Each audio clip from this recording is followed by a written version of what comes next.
ও আচ্ছা। আর তিথি গতকাল ওই সময় তার বাসার থেকে ফোন আসে, তাই সে একটু বাইরে গেছে। ও ঠিক আছে ম্যাম। আমি তাহলে নিজের ক্যাবিনে গিয়ে কাজ করি। ঠিক আছে, যান। আমি আর কোনো কথা না বলে ফাইল দুটো নিয়ে তারপর ফারিয়ার কেবিন থেকে বেরিয়ে আসলাম। নিজের কেবিনে বসে কাজ করতে লাগলাম। দেখতে দেখতে 2 মাস চলে গেল। এখন ফারিয়ার সাথে অনেক ফ্রি হয়ে গিয়েছি। একজন আরেকজনকে নাম এবং তুমি করেই বলি। আর রিয়ার সাথে আরও ভালো বন্ধুত্ব হয়ে গিয়েছে। ফারিয়ার সাথে প্রতিদিন রাতে মোবাইলে কথা বলি, রিয়ার সাথেও বলি। রাতে খাবার খেয়ে এসে বিছানায় শুয়ে মোবাইল টিপতে লাগলাম। হঠাৎ মোবাইলটা বেজে উঠল।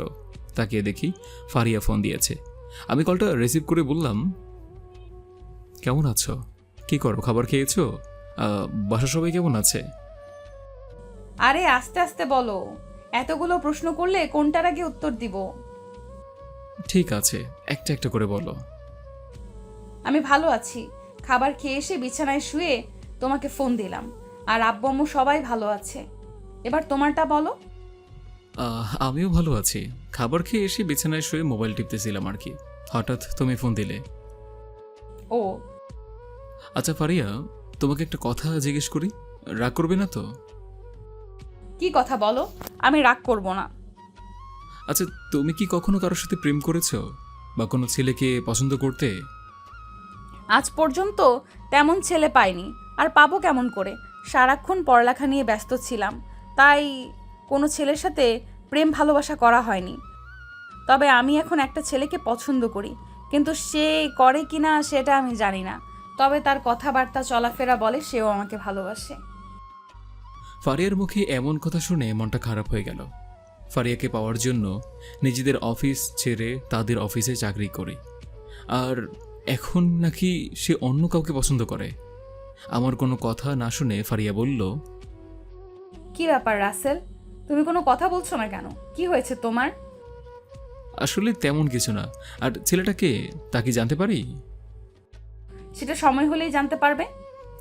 আচ্ছা ঠিক আছে, এখন তাহলে রাখি, কালকে অফিসে কথা হবে। ফারিয়ার কোনো কথা না শুনে ফোনটা কেটে দিলাম। নিজের চোখ দিয়ে 2 ফোঁটা পানি গড়িয়ে পড়ল। সারা রাত আর ঘুম হয়নি। সকালে বিছানা থেকে উঠে ওয়াশরুমে ঢুকে আয়নার মধ্যে তাকিয়ে দেখি চোখ দুটো একদম লাল হয়ে গিয়েছে। ফ্রেশ হয়ে ওয়াশরুম থেকে বেরিয়ে আসলাম। তারপর অফিসের জন্য রেডি হয়ে নিচে চলে আসলাম। একটা চেয়ার টেনে বসলাম। তখন আব্বু আমাকে বলল, তাওয়াবজান, তোমার অফিসের কাজ কেমন চলছে? অনেক ভালো আব্বু। রাসেল, তোর চোখ দুটো লাল হয়ে আছে কেন? রাতে ঘুমাস নাই? ঘুমাইছিলাম তো, সকালে চোখে কি যেন পড়েছে, তাই লাল হয়ে গেছে। তোকে বলছি এবার নিজের অফিস দেখাশোনা কর। আমি একা একা অফিস দেখাশোনা করতে পারছি না। আব্বু, আমার আরও কয়েকটা দিন সময় লাগবে। প্লিজ আব্বু, একটু রাগ করো না। ঠিক আছে, কিন্তু তুই কিন্তু আমাকে বলিস নাই তুই অন্য অফিসে গিয়ে কেন কাজ করিস।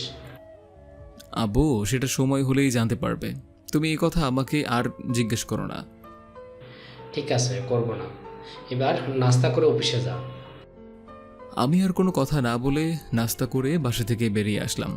নাস্তার টেবিলে রাইসাকে দেখলাম না, মনে হয় এখনও ঘুমাচ্ছে। আব্বুর সাথে কথা বলতে বলতে রাইসার কথা জিজ্ঞেস করতেও পারি নাই।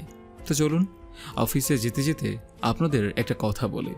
আব্বুকে যখন বলি আমি একটা অফিসে চাকরি করব, তখন আব্বু বলে, নিজেদের অফিস থাকতে অন্য অফিসে কাজ কেন করব? তখন আমি আব্বুকে বললাম, আমার একটা কাজ আছে, সেটা সময় হলেই জানতে পারবে। কিন্তু আব্বু আমাকে অন্য অফিসে চাকরি করতে দেবেই না। অনেক কষ্টে আব্বুকে বুঝিয়ে তারপর ফারিয়াদের অফিসে চাকরি নিলাম। আপনাদের সাথে কথা বলতে বলতে অফিসে চলে আসলাম। অফিসের ভিতরে ঢুকে নিজের ক্যাবিনে চলে গেলাম। আজকে অফিসে আসতে 10 মিনিট লেট হয়ে গিয়েছে। টেবিলে একটা ফাইল আছে, সেটার কাজ করতেই শুরু করে দিয়েছি। হঠাৎ রিয়া আমার ক্যাবিনে আসলো। কি রে, তোর আজকে অফিসে আসতে লেট কেন? আর তোর চোখ দুটো লাল হয়ে আছে কেন? ওয়াশরুমে ঢোকার সময় কি যেন চোখে পড়েছে, তাই লাল হয়ে আছে। আর আজকে ঘুমতে ঘুরতেও একটু দেরি হয়ে গেছে, তাই লেট হয়েছে। রিয়াকে সত্যিটা বললাম না, তাহলে সেও কষ্ট পাবে। কারণ রিয়া জানে আমি যে ফারিয়াকে ভালোবাসি। আমি ওর সাথে সবই শেয়ার করি, বাট এটা করলাম না। কারণ রিয়া সত্যিটা ফারিয়াকে বলে দিবে। আমি রিয়াকে বলেছি এটা যেন কখনো ফারিয়াকে না বলে। রিয়া বন্ধু হিসেবে আমার অনেক কেয়ার করে, আমার কষ্ট রিয়া সহ্য করতে পারে না। তাই রিয়া বলল, তা ফারিয়ার সাথে কথা হয়েছে, কতটুকু আগালি? রাতেই কথা হয়েছে, কিন্তু আমার মনে হয় ফারিয়া আমাকে ভালোবাসে না। হঠাৎ তোর কথা মনে হলো কেন? আসলে আমার মনে হয় ফারিয়া আমাকে বন্ধুর মতো ভাবে, এর থেকে বেশি কিছু না। আমি তাকে কথায় অনেকবার বুঝিয়েছি, কিন্তু ওর কোনো রিয়াকশন দেখি না। আমার মনে হয় কি ফারিয়াও তোকে ভালোবাসে, হয়তো ভয়ে বলতে পারে না। আর তুই তো জানিস মেয়েদের বুক ফাটে তো মুখ ফোটে না। আচ্ছা ঠিক আছে, আরও কিছুদিন দেখি, তারপর চিন্তা করব কি করা যায়। তুই এখন তোর কাজ কর, হ্যাঁ, আমি দেখিয়ে দিকটা। রিয়া আর কোনো কথা না বলে তার কেবিনে চলে গেল। আমি বসে বসে কাজ করতে লাগলাম। হঠাৎ পিয়ন এসে বলল ফারিয়া নাকি তার ক্যাবিনে ডেকেছে আমাকে। আমি আর বসে না থেকে ফারিয়ার ক্যাবিনের সামনে গিয়ে বললাম, ভেতরে আসতে পারি? আরে তুমি আসো, তোমাকে বলছি না আমার কেবিনে আসতে অনুমতি লাগবে না, বসো। আমি চেয়ার টেনে বসে ফারিয়ার দিকে তাকিয়ে দেখে আজকেও ফারিয়াকে অনেক সুন্দর লাগছে, যেন একটা পরী আমার সামনে বসে আছে। রাতের কথা মনে পড়তেই মনটা আবার খারাপ হয়ে গেল। আমি বললাম, তো বলো আমাকে কেন ডেকেছ? আমার হাতে অনেক কাজ আছে, এগুলো করতে হবে। আজকে তোমাকে আর কাজ করতে হবে না, তুমি আর আমি আজকে একটা জায়গায় যাব। কোথায় যাবে সেটা কি জানতে পারি? সেটা গেলেই দেখতে পাবে। তুমি গিয়ে বাইরে দাঁড়াও, আমি ম্যানেজার আঙ্কেলকে বলে আসছি। আমি ঠিক আছে বলে ফারিয়ার ক্যাবিন থেকে বেরিয়ে আসলাম আর অফিসের বাইরে চলে আসলাম। আসার সময় রিয়া আমাকে দেখে বলল, কোথায় যাচ্ছি? তখন আমি ফারিয়ার কথা বললাম। রিয়া মুচকি মুচকি হাসছে। কিছুক্ষণ পর ফারিয়া অফিস থেকে বেরিয়ে আসলো। তারপর ফারিয়া তার গাড়ি নিয়ে কোথায় যেন যাচ্ছে। আমি ফারিয়ার সাথে সামনের সিটে বসলাম। কিছুক্ষণ পর ফারিয়া এয়ারপোর্টে চলে আসলো। ফারিয়া গাড়ি পার্কিং করে বলল বাহির হতে। দুজনে গাড়ি থেকে বের হলাম। তখন আমি ফারিয়াকে জিজ্ঞেস করলাম, ফারিয়া তুমি এয়ারপোর্টে আসলে কেন? আজকে আমার কলিজা আসবে, তার জন্য এসেছি। ফারিয়ার মুখে কলিজার শব্দটা শুনে পুরো খারাপ হয়ে গেল মনটা। তার মানে ফারিয়ার বয়ফ্রেন্ড বাহিরে থাকে? কিছুক্ষণ পর ফারিয়া একটা ছেলেকে দেখে এমন কিছু করবে আমি তা কল্পনাও করতে পারিনি। ফারিয়া একটা ছেলেকে দেখে জড়িয়ে ধরে কপালে চুমু দিল। ছেলেটাও ফারিয়ার কপালে চুমু দিল। আমি আর দাঁড়িয়ে না থেকে এয়ারপোর্ট থেকে একটা সিএনজিতে উঠে বাসায় চলে আসলাম। আসার সময় মোবাইলটা বন্ধ করে রাখলাম। যাকে পাওয়ার জন্য অফিসে জয়েন করেছি সে এখন অন্য ছেলেকে ভালোবাসে। বাসায় এসে কলিং বেল চাপ দিলাম। আম্মু এসে দরজা খুলে দিল। কিরে রাসেল, আজকে এত তাড়াতাড়ি অফিস থেকে চলে আসলি যে? আম্মু, অফিসে তেমন কাজ নেই আর তাই বস সবাইকে ছুটি দিয়ে দিয়েছে। সত্যিটা বললাম না। ঠিক আছে, রুমে গিয়ে ফ্রেশ হয়ে আয়, আমি টেবিলে খাবার দিচ্ছি। আম্মু, আমি খাবার খাবো না, আসার সময় রেস্টুরেন্ট থেকে খেয়ে এসেছি। ফ্রেশ হয়ে এক্ষুনি রেস্ট নে। আমি আর কোনো কথা না বলে রুমে চলে আসলাম। রুমে এসে ওয়াশরুমে ঢুকে পানি ছেড়ে অনেকক্ষণ ধরে কান্না করলাম। তারপর বেরিয়ে এসে বিছানায় শুয়ে পড়লাম। এভাবে 3টা দিন চলে গেল। আমি আর মোবাইল চালুই করলাম না। বাসাতে 3 দিন কাটিয়ে দিলাম। আব্বু আম্মু বলছে আমার কি হয়েছে, কিন্তু আমি তাদের কিছুই বলি নাই। এই 3 দিনে প্রায় 5 প্যাকেট সিগারেট খেয়েছি। খাওয়া দাওয়া তো একদম ঠিকমতো করছিই না। আর হঠাৎ আমি জ্ঞান হারিয়ে ফেলি। আর তারপর আর কিছুই মনে নেই। চোখ খুলে দেখি আব্বু আম্মু আর রাইসা আমার পাশে বসে আছে। চারপাশে তাকিয়ে দেখি আমি হসপিটালে আছি। আমাকে চোখ খুলতে দেখে আম্মু বলল, কিরে বাবা, তোর জ্ঞান ফিরেছে? আজ কতদিন পর তোর জ্ঞান ফিরেছে। তোর কি হয়েছে বল? পুরো রুমে দেখি সিগারেট টানতে টানতে ভরে রেখেছিস। আগে বলো আমি হাসপাতালে কেন?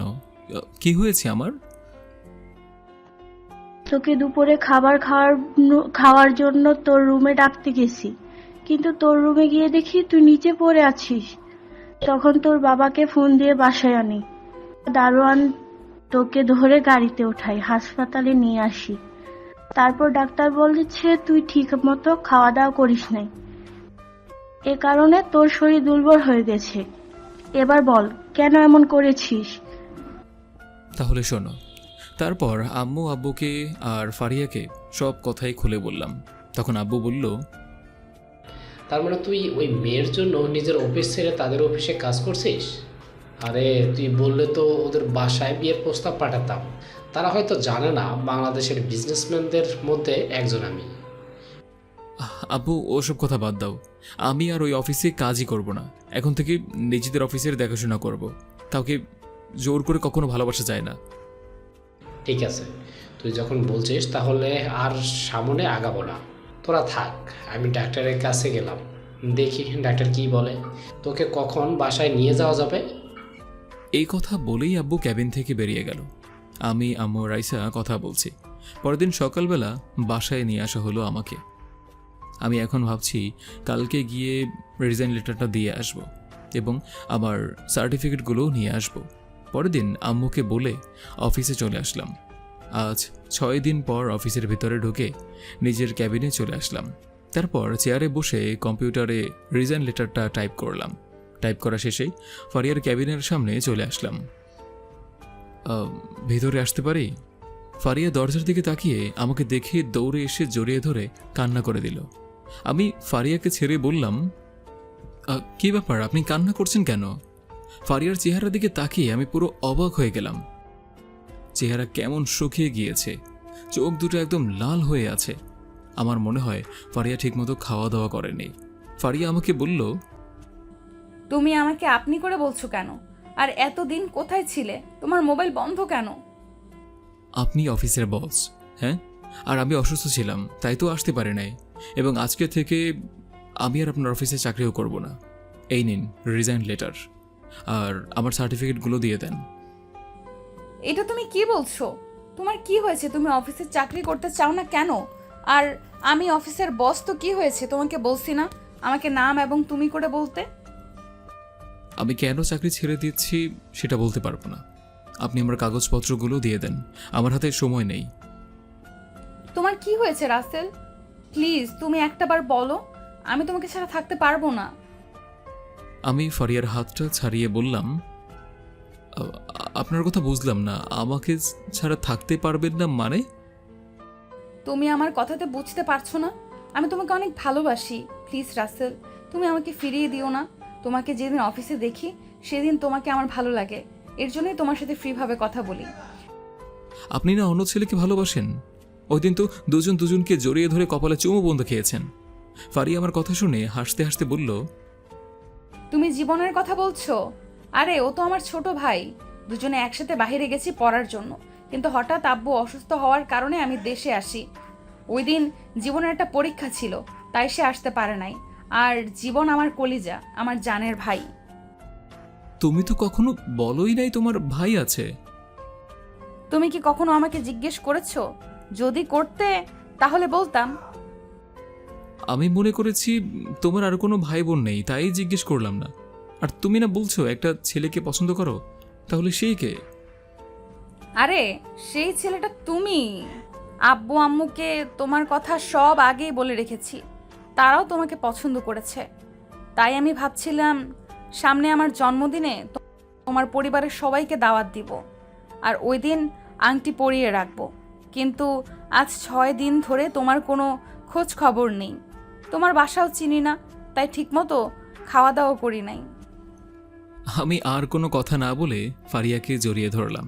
মেয়েটা আমাকে এত ভালোবাসে, আর আমি কিনা কিছু না বুঝে ওর থেকে দূরে চলে যাচ্ছিলাম। আমিও তোমাকে অনেক আগে থেকেই ভালোবাসতাম।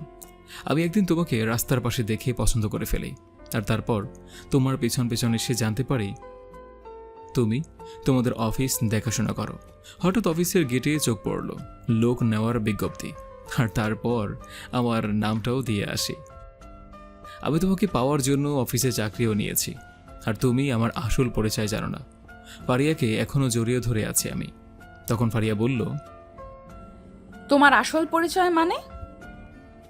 আমাদের সব কিছুই আছে, বাড়ি গাড়ি ব্যাংক ব্যালেন্স। আমার বাবা একজন বাংলাদেশের টপ বিজনেসম্যান। নিজেদের এত কিছু থাকতেও তারপরেও তোমাকে পাবার জন্য অফিসের চাকরি করি আমি। তুমি যখন বলেছিলে তোমার একজন পছন্দের মানুষ আছে, তখন থেকে আমার মনটা খারাপ হয়ে যায়। আর এরপর যখন তুমি এয়ারপোর্টে তোমার ভাইকে জড়িয়ে ধরে কপালে চুমু খেয়েছ, তখন আমি পুরোপুরি ভেঙে পড়ি। আমি আর দাঁড়িয়ে না থাকতে পেরে বাসায় চলে আসি। এরপর কি হলো আপনারা তো জানেনই। তার মানে তুমি আমাকে আগের থেকে ভালোবাসতে? বলে শক্ত করে জড়িয়ে ধরল। তারপর ফারিয়া আমাকে নিয়ে অফিস থেকে বেরিয়ে আসলো, কারণ তার অনেক খিদে লেগেছে। 6 দিন ধরে ঠিকভাবে খাওয়া দাওয়া করেই নি। দুজনে একটা রেস্টুরেন্টে ঢুকে খাবার খেলাম। ফারিয়া আমাকে খাইয়ে দিল আর আমি তাকে খাইয়ে দিলাম। খাওয়া দাওয়া শেষ করে বাইরে এসে অনেক জায়গায় ঘোরাঘুরি করেছি। তারপর ফারিয়াকে বাসায় দিয়ে আমিও বাসায় চলে আসলাম। এখন আমি বাসর ঘরের সামনে দাঁড়িয়ে আছি। রিয়া আমার বাসর ঘর সাজিয়ে দিয়েছে। এখন সে দরজায় দাঁড়িয়ে আছে, আমাকে ভিতরে ঢুকতেই দিচ্ছে না টাকার জন্য। এরপর আপনাদের বলি, ফারিয়ার জন্মদিনে আমার পরিবারের সবাই এসেছে। তারপর শ্বশুর শাশুড়ি আমার আব্বু আম্মুর সাথে কথা বলে জন্মদিনে বিয়ের দিন তারিখ ঠিক করে। এরপর আজকে বিয়েটা হয়ে গেল। তো যাই হোক, ওই টাকা তাড়াতাড়ি বের কর, বাসর ঘর সাজাতে অনেক কষ্ট হয়েছে। তোকে কেউ বলেছে আমার বাসর ঘর সাজাতে? ঠিক আছে, এখনই তোর বাসর ঘরের সব ফুল ছিঁড়ে ফেলতে আছি। ফুল ছাড়া এবার বাসর করাবো তোকে, এমনিই তোর উপর অনেক রাগ। কথাবার্তা ভালো বোঝা যাচ্ছে না, আর তাই ওরে টাকা দিয়ে বাসর ঘরে ঢুকে দরজায় লাগিয়ে দিলাম। রিয়া বাহির থেকে আমার 14 গোষ্ঠী উদ্ধার করছে, কারণ তাকে টাকা কম দিয়েছি। আর রিয়ার রাগার কারণটা হলো তাকে আমি সত্যিটা বলি নাই কেন, আর এই কারণে আমার উপর রাগ করে আছে। আমাকে বাসর ঘরে ঢুকতে দেখে ফারিয়া বিছানা থেকে নেমে এসে পা ধরে সালাম করতে লাগলো। আর তখনই আমি তাকে বুকে জড়িয়ে নিলাম। ফারিয়া আমাকে বলল, এইভাবে সারা জীবন তোমার বুকে রাখবে, কখনো ছেড়ে যাবে না তো? ভালোবাসার মানুষকে কি কখনো ছেড়ে যাওয়া যায়? তোমাকে আমার বুকে সারা জীবন জড়িয়ে রাখবো। তারপর দুজন 2 রাকাত নফল নামাজ আদায় করে খাটে গিয়ে বসলাম। আমি ফারিয়ার ঘোমটাটা তুলে তার দিকে তাকিয়ে দেখি আজকে ফারিয়াকে অনেক সুন্দর লাগছে। আমি ফারিয়ার কপালে একটা চুমু দিলাম। ফারিয়া হঠাৎ কেঁপে উঠল।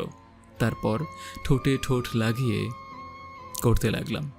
আমি ফারিয়াকে বিছানায় শুয়ে দিলাম, তার পুরো কিস করতে লাগলাম। তারপর আর বলবো না। ধন্যবাদ সবাইকে এতক্ষণ আমাদের চোখের বালি অফিসিয়াল চ্যানেলের সাথেই থাকার জন্য। আজকের মতো এখানেই সমাপ্ত।